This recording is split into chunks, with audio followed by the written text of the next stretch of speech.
In 1979, a man in Kano had 2 private jets, 2 Rolls-Royce, and 6 other different cars. Salut. You come and allow some soft drink. This man's name is Alhaji Nafiu Rabiu. He was one of the richest men in Kano in the 1970s. Alhaji Nafiu's wealth was not just about his Rolls-Royce or the way people admired his cars. This was at a time in Nigeria when Peugeot and Volkswagen had assembling plants in some parts of the country, especially in Kaduna and Lagos, where they produced brand new cars that sold between 1,000 naira and 4,000 naira, depending on the model. At a time when 1 naira was still in a note, he built his wealth from owning multiple textile factories. This Rolls-Royce is one of 2 that he owns. Among this man's other assets are 2 luxury jets, which cost £1 million a year simply to maintain. Imagine spending £1 million in 1979 just to maintain 2 private jets. £1 million today is more than 1.7 billion naira. Nafiu Rabiu was so wealthy that today, wealth is part of the family name Rabiu. His father was one of the known businessmen in Kano, and his younger brother is the owner of Bua Cement and Bua Group, Abdul Samad Rabiu. You can have all these opportunities, all these resources. If you are not able to harness them, they will be useless. But before Alhaji Nafiu became known in the Nigerian business world, let's go back to Lagos in the year 1920, when there were no boreholes in the whole of Lagos. Here, the first Portuguese explorers, arriving in Nigeria from overseas 500 years ago, found the banks lined with villages. During this time, the major source of water was the rivers and lakes around Lagos. Even the European colonial masters had no source of tap water. But there was a man called Candido Darocha who saw the opportunity and made a name for himself. There is a house in Kakawa Street in Lagos Island called the Water House. This was where Candido Darocha lived. This house is called the Water House because after Candido Darocha's father died around 1891, Candido Darocha took charge of the family house. It was in this house that he dug a well. And from this well, he supplied water to most areas in Lagos. This was how the house got the name Water House. And considering the fact that it was the first house in Lagos to have a water fountain, the name Water House became a perfect name for this building. Candido Darocha's father was a slave who was captured and sold in 1840 and was taken to Brazil, but he was originally from Ilesha. It was in Brazil that his wife Angelica gave birth to Candido until they were able to return to Nigeria a few years after Candido was born. Then, when they came back to Nigeria as a former slave who had been exposed to the Brazilian and American culture, it was easier to get into trade and discover the best possible ways to make money. Candido made a lot of fortune from the water business. He is considered the first Nigerian to become a millionaire. His wealth and influence was so profound that many years later, he came up with some of his friends to set up a bank to lend money to business owners who needed loans. They called the bank the Lagos Native Bank. Candido would later abandon the banking business to go further into the business of lending money. He set up a company and called it the Lagos Finance Company. He is also the founder of the former Bonanza Hotel in Lagos. According to reports, Candido was so wealthy that he sent his expensive clothes to London for laundry. His granddaughter was the founder of the famous school in Victoria Island called Adrao International School. Adrao simply means Abimbola Darocha Afodu Omololu. Before Candido Darocha died in 1959, at a time when Nigeria was heading to independence, then a new form of business other than the water business began to emerge. Now, people are moving to major cities in search of jobs. Lagos, as the capital city, became the most preferred destination. As more people pour in, the population of the cities is mushrooming. Lagos, Nigeria's major port, its chief gateway to the faraway outside world. This movement of people to major cities became a problem. Remember, back then, there were no transport companies to move people from different parts of the country to the cities. And aside the movement of people, foreign trading companies were also shipping their goods to the ports in Lagos. So, most traders in the different parts of the country also moved into Lagos to buy goods for trade. But there was a company in Lagos called John Holt, which specialized in buying palm oil, rubber, and cocoa in Nigeria, exporting them to England. And while returning to Nigeria, the company would import textiles, bicycles, and other products to sell in Nigeria. During those years, this company had some Nigerian salesmen who helped them to sell the goods. Among them was a certain sales clerk in the company called Louis Ojukwu. While working in John Holt, Louis decided to establish his own textile shop in Onitsha. He would buy some textiles from John Holt and send them to Onitsha to his textile store. He called the shop in Onitsha Ojukwu textiles. This was in the year 1930. Back then, the difficulty of moving goods to Onitsha was that there was no bridge over the river Niger, and most traders would send their goods to Asaba and transport it across the river into Onitsha using the available canoe men in Asaba. But Ojukwu was able to notice that it took some unusual number of days to move goods from Lagos to Asaba. This was a bigger challenge to the traders than the absence of bridge across the river. Due to high demand and few available trucks, these traders spent so many days taking their goods down to Onitsha and the other parts of eastern Nigeria. This was when he decided to save some money and buy a second-hand truck to move his goods. But he was not the only trader facing the logistics issue. Other traders would approach him to make use of his truck for their goods. From one truck, Ojukwu bought another truck. Remember, he was still working in John Holt. He then decided to resign from the company. This was the beginning of the name Ojukwu Transport. In 1939, this time, he had increased the number of trucks he had and was also moving not just goods, but people and farm products. He became the major transporter along eastern and western roads in Nigeria. But suddenly, in September 1939, the Second World War broke out. During this war, the British government was moving food supplies and soldiers from Nigeria, taking them to the war front to help them fight the war. They chose Ojukwu Transport as their logistics partner to help them move the soldiers and the food supplies to the ports. Pilot Officer Peter Thomas is the first African to be granted His Majesty's commission as a pilot in the Royal Air Force. Before the war, he was a civil servant in Lagos, the capital of Nigeria. When war broke out, he volunteered for the Royal Air Force and set his heart on being a pilot. The Nigerian regiments form part of the Royal West African Frontier Force, of which their commander-in-chief has said never has the reputation of the Royal West African Frontier Force been higher than it is now. Nothing stops these men. Mountains, forests, and rivers are taken in their stride. They are quickly in action when the word is given. They're as keen as mustard, and they're very good shot. These African soldiers are typical of the colonial troops from every part of the empire who've done their bit in every theatre of war to which they've been called.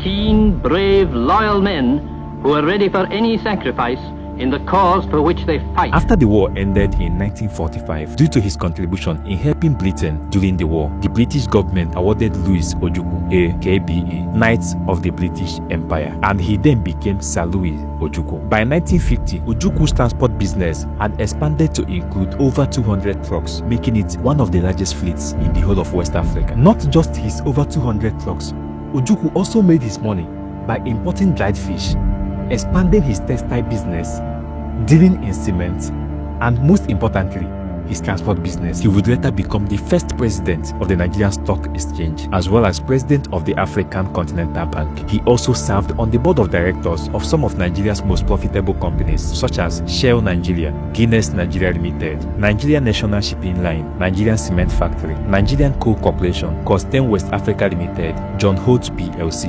Nigerian Marketing Board, among others. One of the most iconic symbols of his wealthy status was his Rolls-Royce Silver Wraith, which was used to drive Queen Elizabeth II during her visit to Nigeria in 1956. You could imagine what it is for the Nigerian government then to borrow a car from an individual to drive the Queen. Lagos, capital of Nigeria, prepares to give the welcome of its life to Queen Elizabeth II. 17 hours from the mists of London Airport, the Queen's Argonaut comes to rest in the sunshine of Ikeja, the airport of Lagos. The guard of honor is mounted by the Nigeria regiment, many of whom, like the Queen's husband, wear the Burma star.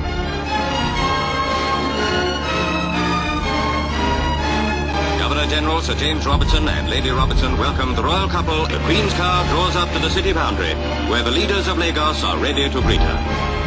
The Governor-General is there to present them to Her Majesty. By 1960, this time Nigeria had gotten her independence. Ojukwu's wealth was estimated to be about $4 billion in today's value. He is in fact the first Nigerian to become a billionaire. But unfortunately, in 1966, just at the age of 57, Sir Louis Ojukwu passed away. His son, Chukwuemeka Odumegwu Ojukwu, would later become the leader of the state of Biafra. If civil war comes, and I do think it is imminent, you're quite right, it will for us be the price for freedom. I think that when it does come, the people on the other side would be surprised as to what they're going to get. But before Louis Ojukwu ever thought of becoming a billionaire, there was a time in Nigeria when agricultural crops were the major exports from the country. The palm oil, the rubbers, the granules, yams, and even timber. And the men who controlled this agricultural trade in Nigeria were the big boys of those days. This was at a time when there were granite pyramids in Kano. These granite pyramids were bags of granules stacked in the shape of a pyramid. Most of them were taller than the tallest building in Nigeria then. And there was a man called Al-Hassan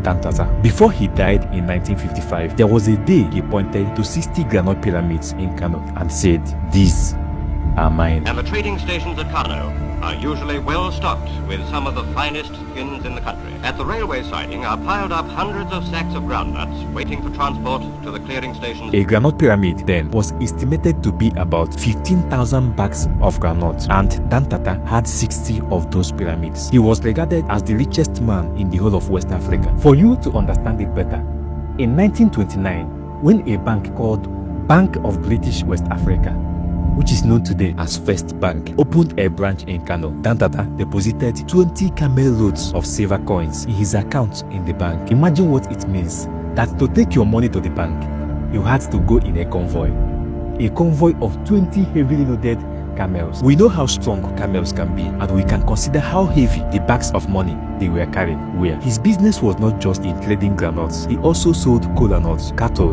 beads, precious stones, and the other commodities across the northern region. As far back as 1918, when British companies were the major businesses in Nigeria, Dantata was selling shiploads of granules to a company based in the United Kingdom called the Royal Niger Company, which is today known as UAC. He was so wealthy during his days that in the year 1949, he donated a property worth £10,200 for the construction of the first indigenous textile mill in northern Nigeria. Today, the name Dantata is still connected to wealth, and his great-grandson is the richest man in Nigeria, Alhaji Aliko Dangote. I came from a wealthy family. My late great-grandfather in the 1940s was actually the richest West African. Dangote's mother was named Maria Sanusi Dantata, the daughter of Alhaji Sanusi Dantata, while Sanusi Dantata was the son of Al-Hassan Dantata. So, Dangote's mother was a granddaughter of Al-Hassan Dantata. That was how Dangote became a great-grandson of Al-Hassan Dantata. My